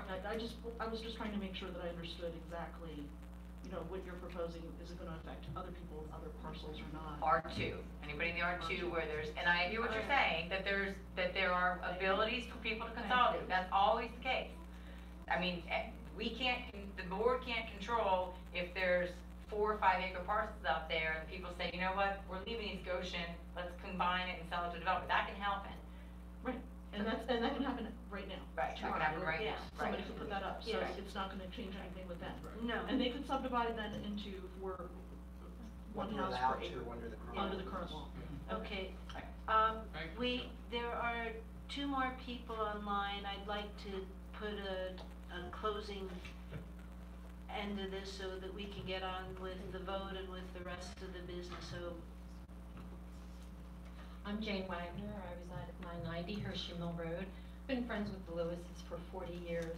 I purchased my home 3 years ago and was pretty much assured that worst case scenario, if they couldn't keep it intact, 5 to 6 single family homes would be what they did.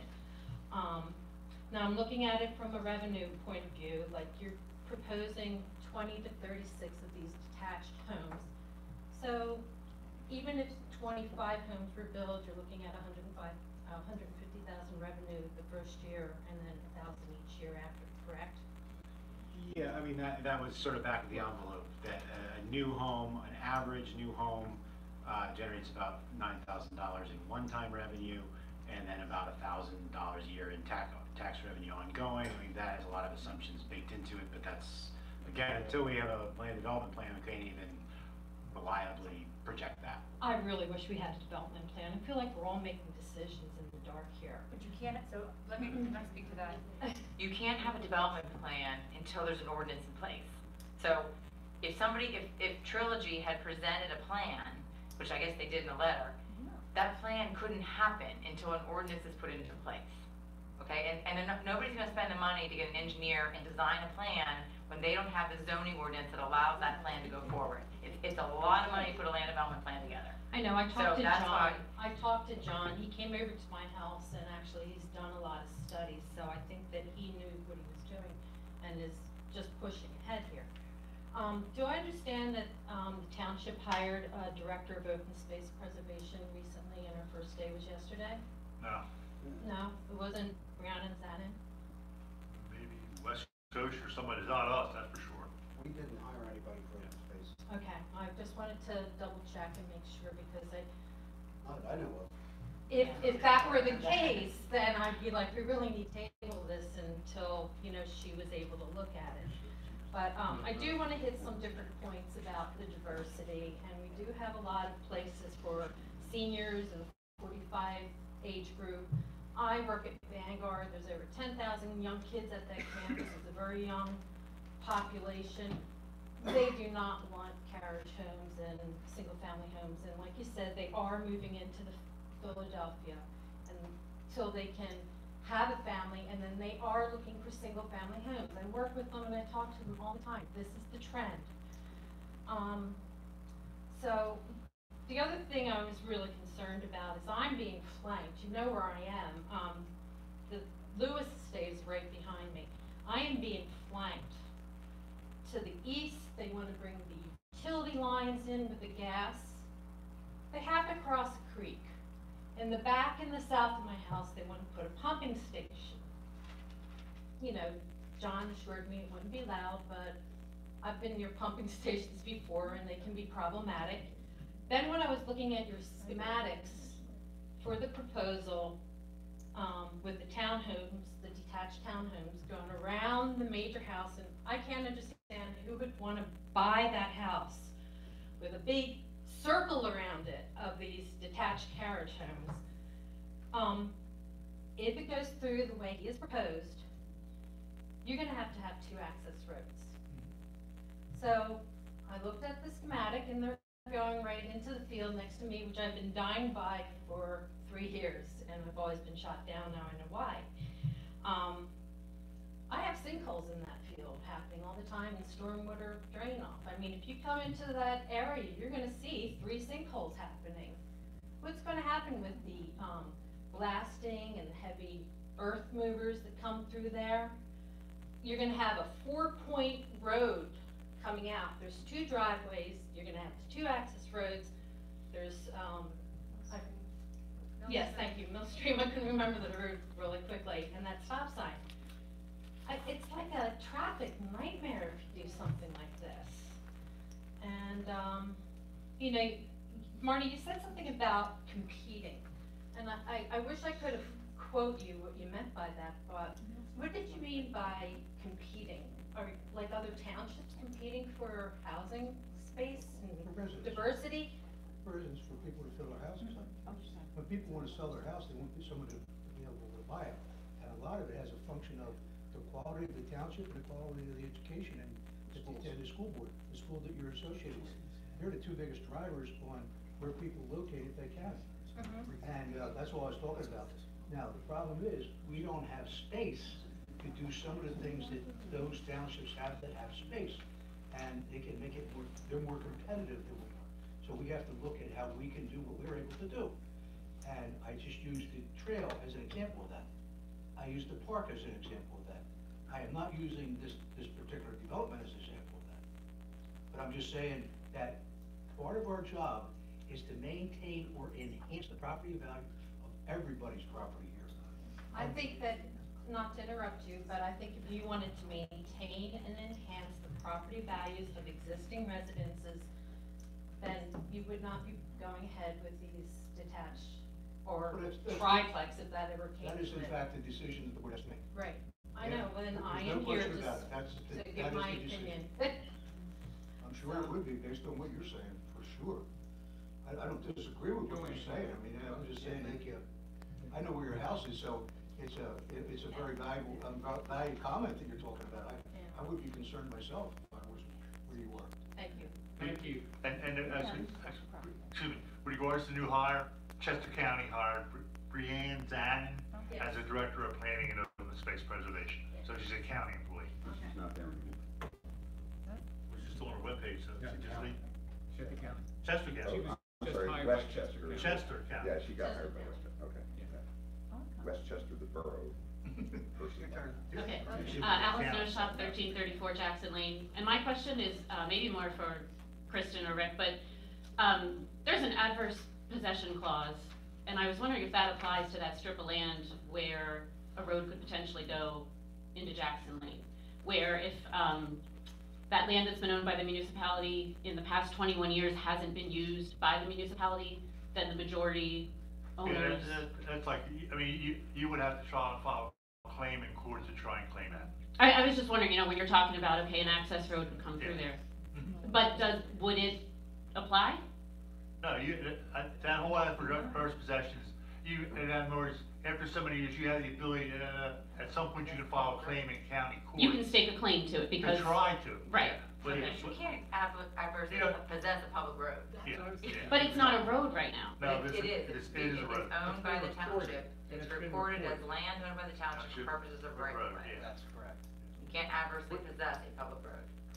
So even though there's no road there now, it's a road. It is planned and on a plan as a public road. It was dedicated to the township for use as a future public road. East Goshen went through this exact issue about the mid-80s with our neighbors in West Goshen over where a road went up to the property line and they tried to block it off. We took them to court and we won.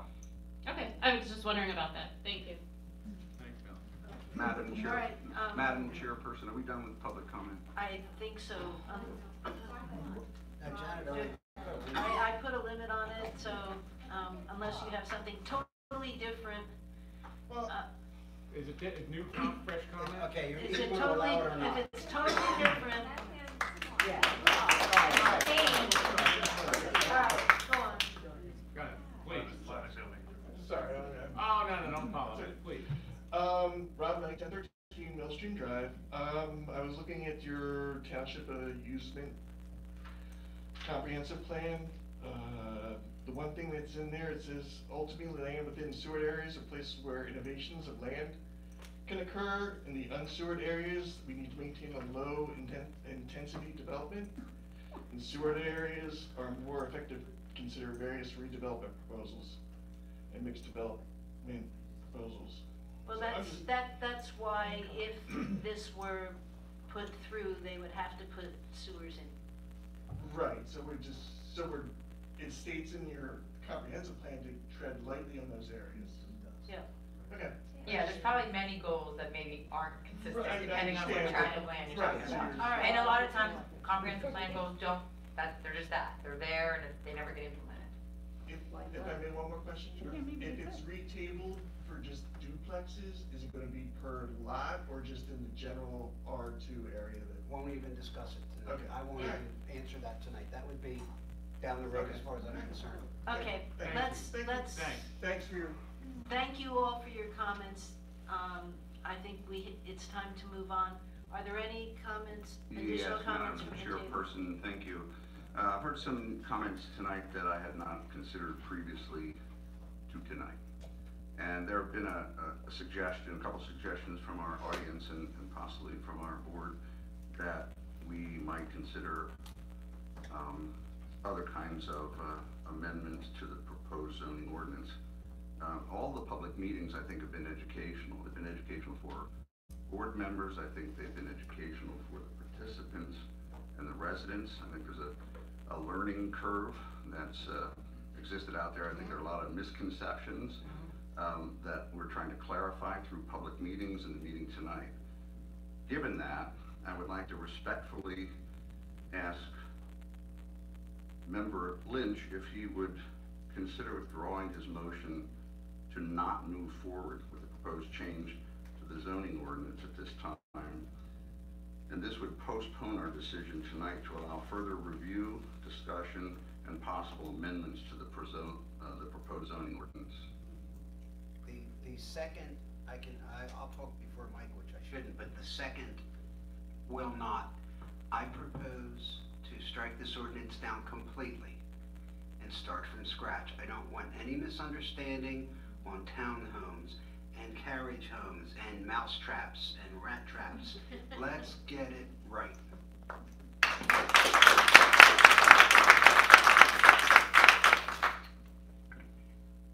I appreciate that comment, Carmen, and David, I also appreciate your comment.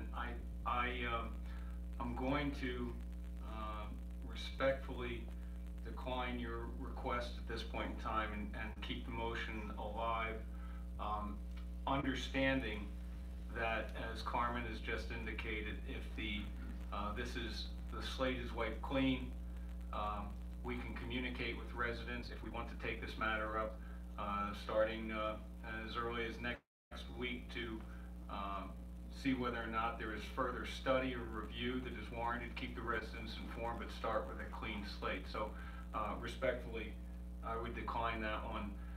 Carmen, I appreciate your comment, and So I would maintain the motion I put before the board. Can we repeat the motion? John, do you have it? The motion is to not proceed with any amendments to the proposed zoning ordinance change. So if we're not proposing to move forward, you would say aye, for example. If you say aye, that means we will not proceed with the ordinance as it's said. I know it's confusing. Okay, all right. Yeah, let me say something, because developers in the back. The developer, I can tell you this, because I've traveled the whole path through this thing to get to this point. If we vote for, if the ayes win and the process stops, the developer, if they plan to develop, will then go about doing whatever they're gonna have to do, because they're not gonna wait for us. I would dare say that unless we decided to revisit the issue in some fashion, you folks are perfectly comfortable with, as I can see, perfectly comfortable with us not doing anything tonight, not moving on or anything else. So I don't want to ask John to come up here and say something, but I would suspect that they would just move forward and see what they can do and make it work or not make it work. And if we choose to bring it back to life, we'll bring it back to life, but there's no guarantee that we will. And there's no guarantee you will want us to. So that's where we are. So I would say that once this is, if it's done tonight, it's done. And it probably won't be revisited for a while. Okay, I'm ready for a vote. All in favor? Aye. Aye. Opposed? No. Okay, vote is 3-2 in favor of dropping the ordinance change for the moment.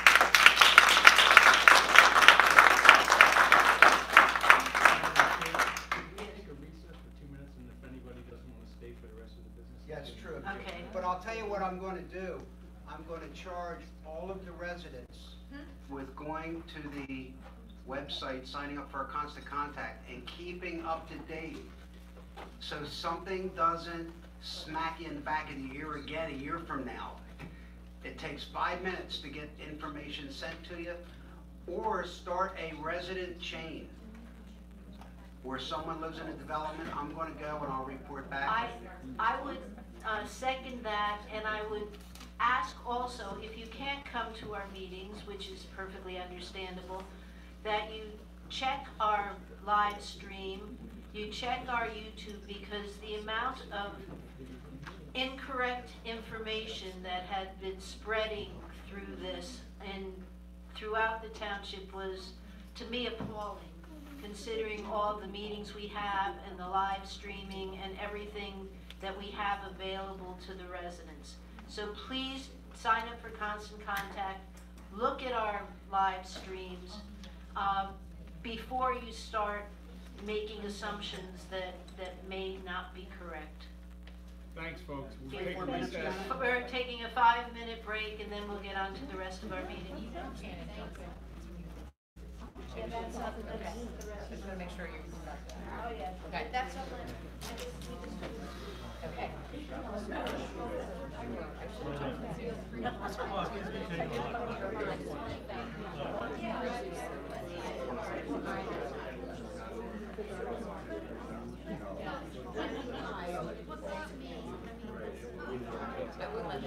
That's my job.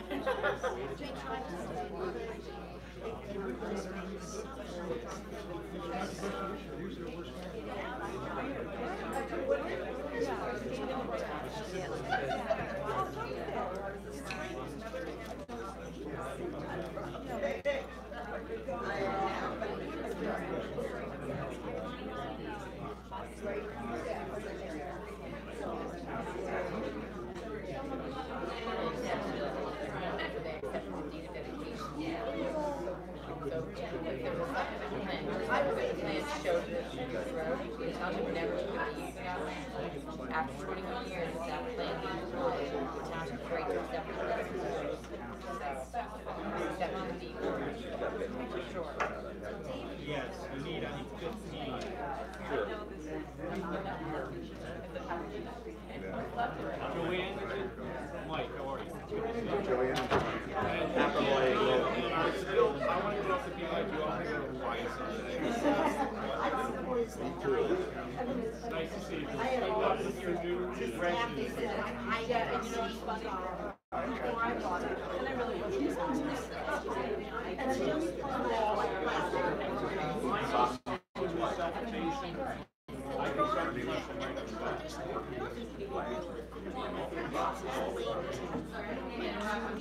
People break it up and go, you learn, you work, you play. No, it's fine. I really enjoyed talking to you over there. Even though we're on different sides of the street.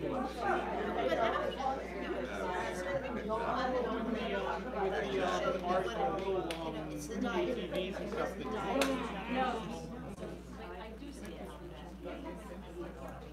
He may have that. He may actually. I haven't seen that he has a larger property. Well, see, that backs up to where I live.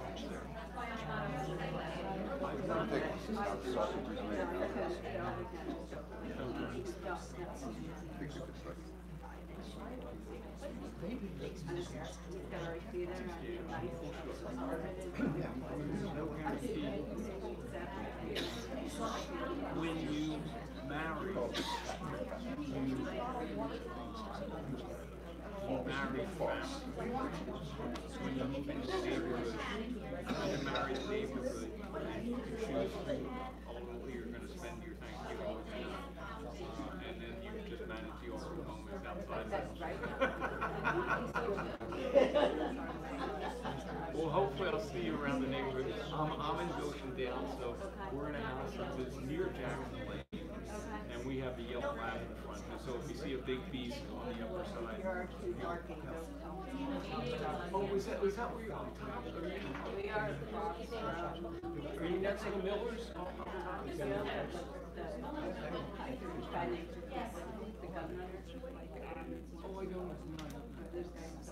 Okay. We only do it like on Sundays. Gotcha. Or in the morning. But, I am the first house Oh, on the corner. Are you on the western corner or the eastern corner? Your first house. Well, okay, so you're towards your house. Gotcha. Okay, very good. Well, good to see you. Good comments. Nice to meet you. Oh, you're welcome, thank you. Appreciate it. That's a lot of money. Listen, most of the time, I there's wish you luck. 32 votes. So it's sort of encouraging every once in a while. Whatever, I'd be able to appreciate it too. Yeah, but the simple fact of the matter. Hey, oh, excuse me. No one, I can't say that two or three, there's advantages and disadvantages. But thank you so much, all of you, for your I'll tell you what, I don't know if you people realize the time that they spend at meetings is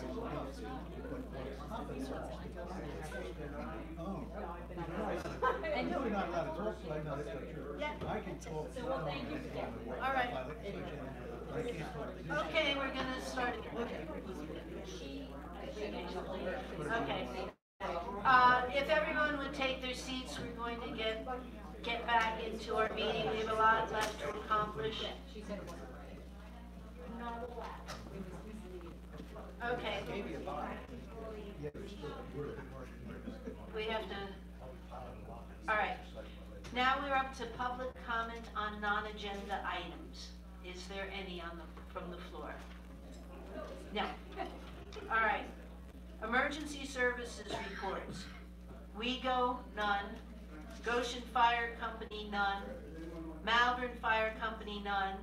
Good Fellowship, none. Fire Marshal, none. Financial report, none. Approval of minutes and the treasurer's report. We have 3 sets of minutes.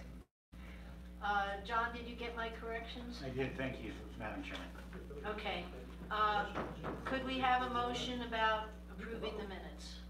Madam Chairman, I'd like to make a motion that we approve 3 sets. That would be January 15th, January 22nd, and January 29th, 2019 minutes with the corrections that have been made. Is there a second? I would second that motion. All in favor? Aye. Aye. Marty? Are you with us, Marty? Marty. Are you voting on the minutes, Marty? Marty? No, Are you- I'm not. You're not voting? I'm not voting. 4-0. No, 3-0. 4-0. Okay, treasurer's report. Okay. I just want to point something out, because this is notable here. In the treasurer's report, there is this was a motion that was adopted by the pension committee about 3 weeks ago, which would basically, rather than Marty? Marty, Marty, you, We're trying to do business. you and Larry go outside? there was a motion passed by the pension committee to recommend that basically that we make contributions to the pension plan throughout the year and then reconcile when we get the state aid in October, rather than just making the whole payment in October, so as to take advantage of potential growth in the beginning of the year. So for this year, this treasurer's report, basically there is really January and February contributions. This is a new thing, but I just want to bring that to the board's attention before they approve the treasurer's report. Thank you, John, and I would be glad to incorporate that into the motion when I get around to making it, is to incorporate what was just said by John Altshull. So, getting back to this, does anybody have any questions on the bills? As you know, I review them and I talk to Mark as needed for Public Works. If I could just tag on to what John said, since I'm on the pension committee, it's basically, and tell me if I'm wrong, dollar cost averaging? Is that the? No, it's just dividing the MMO by the number of Okay. months. All right. I wish it was that complicated. Yeah. Basically, if you put all the money in at one time and the market then sinks, you have lost whatever value you might have gotten had you deposited the money earlier and the market was doing well. So by dividing it by 12 and putting it in through the year, you get the benefit of whatever gains the market has and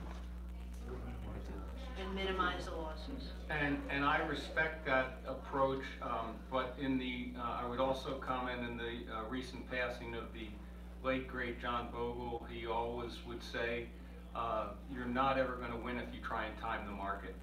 But I respect what is being done. Okay, if there are no questions on the bills, I'd like to make a motion that we graciously accept the receipts and approve the expenditures as presented in the register and as summarized in the treasurer's report, including the statement John made about our MMO. I'll second. All in favor? Aye. Aye. I'm back. Jay Blair, too. Who are you? Yeah, that's next. We had scheduled a public hearing to consider an amendment allowing for the keeping of domesticated chickens.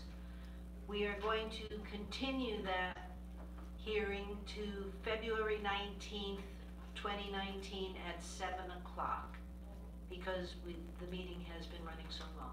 It's your fault. It's your fault. Okay. You moved the chickens. Okay, old business, none other than the open space, which we already did. New business, consider stormwater O&M agreement for 1422 Ardley Circle. I'll make a motion to accept that based upon the recommendation of staff. I'll second. Discussion? Public comment? All in favor? Aye. Aye. Might be a good idea to modify that motion and suggest that the chairman sign the agreement. That's what the motion is supposed to be. Authorize the chairman to execute. Yeah, that's what the motion is. Okay. The motion is? Yes. Okay, next, an all-terrain crawler carrier utility machine. I'd like to talk about this for a second. So it's not clear from the memo that Mark wrote what this is for, but it's for the dredging work at the Marydale Pond. Okay. So basically, this has tracks. It's the same kind of articulated truck that we were using when we first tried to dredge back in whatever it was, October. But that had just regular rubber tires. This has a track. It's essentially the same thing, so that it won't get stuck in the mud. Literally, it'll be easier to get out. Mark and I have had conversations about the cost for the remainder of 2019 for Marydale. I think really most of the engineering costs are taken care of at this point. Obviously, all the permitting costs are taken care of. Mark thinks we can do it for about $60,000 in vehicle equipment rental, vehicle rental mostly.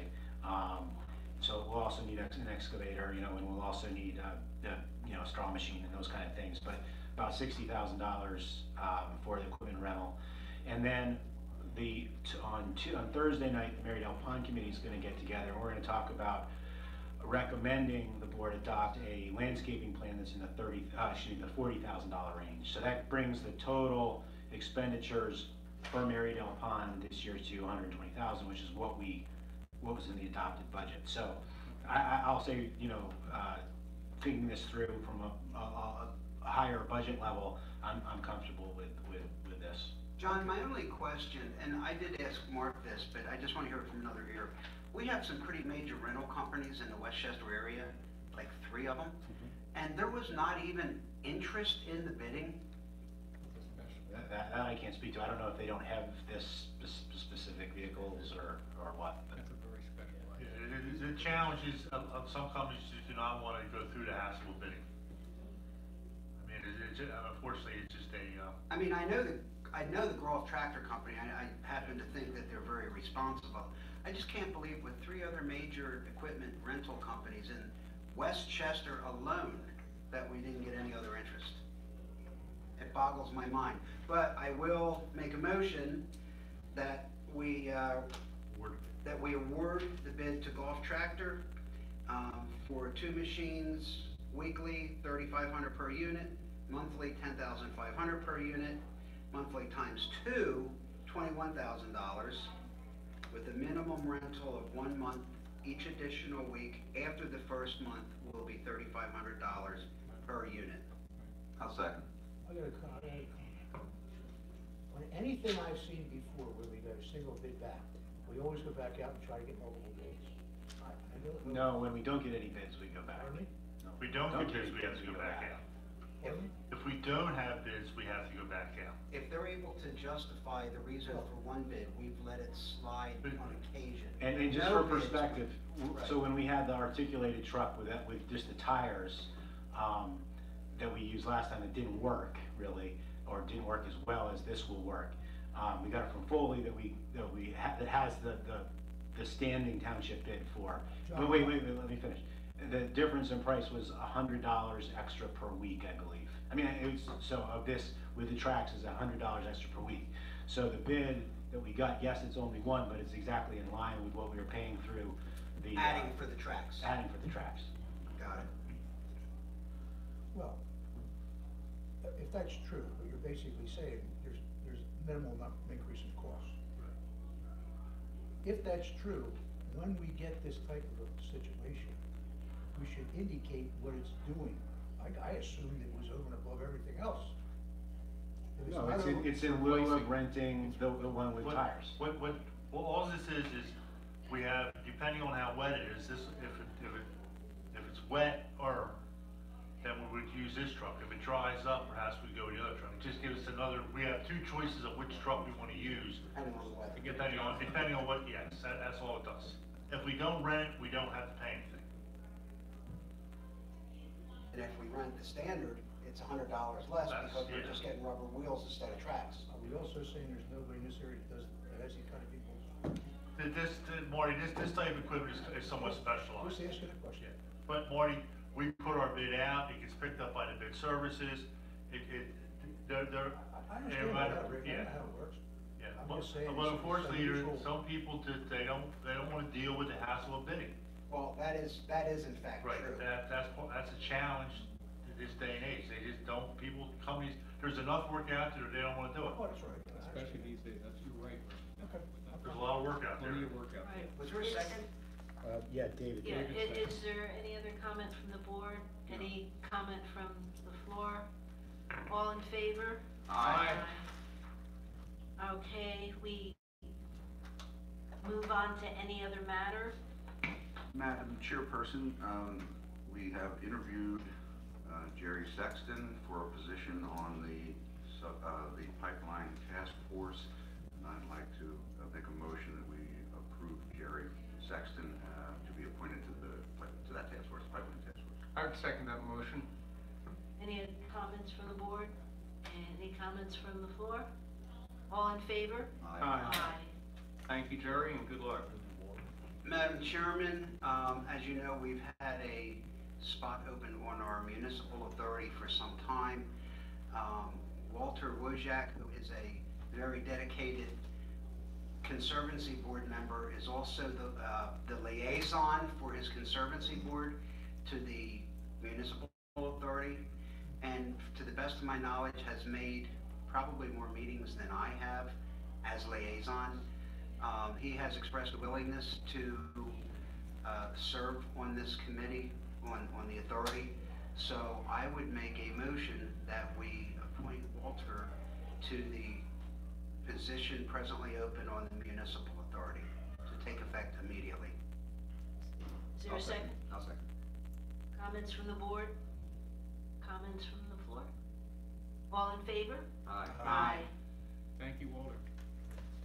And, Where is he tonight? He's not here. Where's Walter? and, Rick, you'll notify everybody. Yes.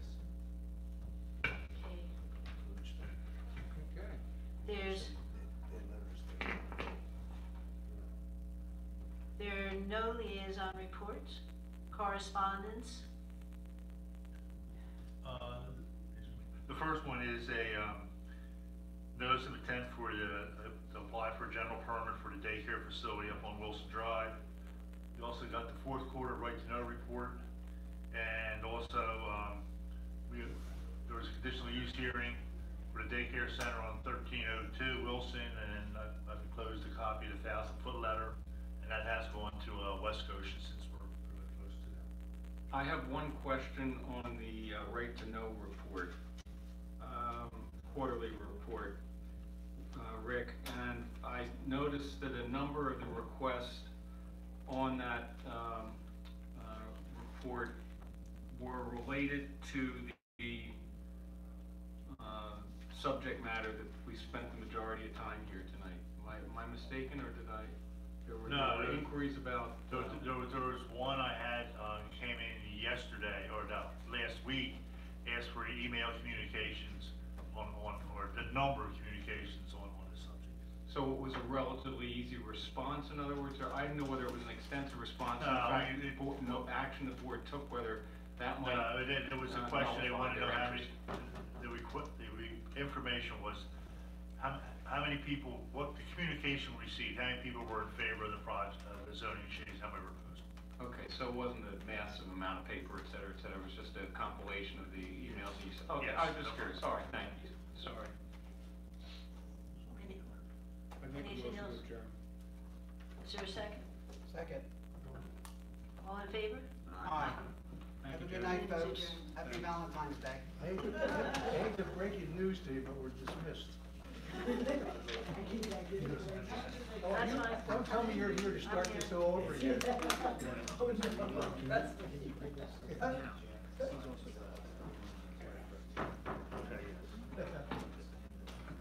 I need it for Anne Marie. Yep. Eric, take care, my friend. I think we're gonna sign over here.